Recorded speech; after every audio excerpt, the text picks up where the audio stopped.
அனைவருக்கும் மகிழ் வணக்கம். நம்ம மகேஷ் ஹேண்டிகிராஃப்ட்ல இன்னைக்கு பார்க்க இருக்குது கருங்காலி மாலையை பத்தி தான். ஸோ நம்ம கிட்ட கருங்காலி மாலை 4 mm, 6 mm, 8 mm, 10 mm, 12 mm இந்த மாதிரி சைஸ் வாரியே இருக்கு. ஸோ கருங்காலி மாலை போடுறதுனால என்ன பலன்னு பார்த்தீங்கன்னா, நம்ம மைண்ட்ல இருக்கிற கெட்ட எனர்ஜியை வந்து கிளியர் பண்ணுறதுக்காக யூஸ் பண்ணுறது தான் இந்த கருங்காலி மாலை. அதாவது நம்மள பாசிட்டிவாக வச்சுக்கிறதுக்காகவும் செல்ஃப் கான்ஃபிடன்ஸ் நிறைய பூஸ்ட் பண்ணி கொடுக்கறதுக்காகவும் யூஸ் பண்ணுறது தான் இந்த கருங்காலி மாலை. ஸோ இந்த மாலை பார்த்தீங்கன்னா 12 mmல இருக்கு.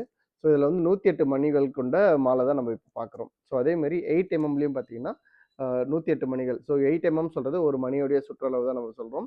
ஸோ நூல்ல கோத்திருக்கிற இந்த மாலை 108 மணிகள் கொண்டிருக்கு. ஸோ இந்த மாதிரி 4 mmல 6 mmல 8 mmல இருக்கு. ஸோ 8 mmன்றது ஸ்டாண்டர்டா எல்லாருக்குமே பொருந்தக்கூடியதா இருக்கும். சின்னதா போடணும்னு நினைச்சீங்கன்னா அந்த 6 mm சூட்டபிளா இருக்கும். ஸோ 8 mm யூஸ்வலா எல்லாருக்குமே காமனா பொருந்தும். அண்ட் கொஞ்சம் பெருசா போடணும்னா 10 mm வந்து யூஸ்ஃபுல்லா இருக்கும். ஸோ இதை பத்தி மேலும் தகவல் தெரிஞ்சுக்கணும் இல்லை வாங்கணும்னு நினைச்சீங்கன்னா டேரக்டா நீங்க ஸ்டோருக்கு வந்து வாங்க நினைச்சீங்கன்னா சென்னை ஈசிஆர் கொட்டியோக்கம்ல இருக்கிற மகிழ் ஹேண்டிகிராஃப்ட் இல்லை அம்பத்தூர் ஓட்டி பஸ் இருக்கிற மகிழ் ஹேண்டிகிராஃப்ட்டுக்கு நீங்க டைரக்டா வந்து வாங்கிக்கலாம். இல்ல வர முடியாதவங்க குடுத்திருக்கிற நம்பருக்கு நீங்க கான்டாக்ட் பண்ணி ஆர்டர் பிளேஸ் பண்ணிக்கலாம்.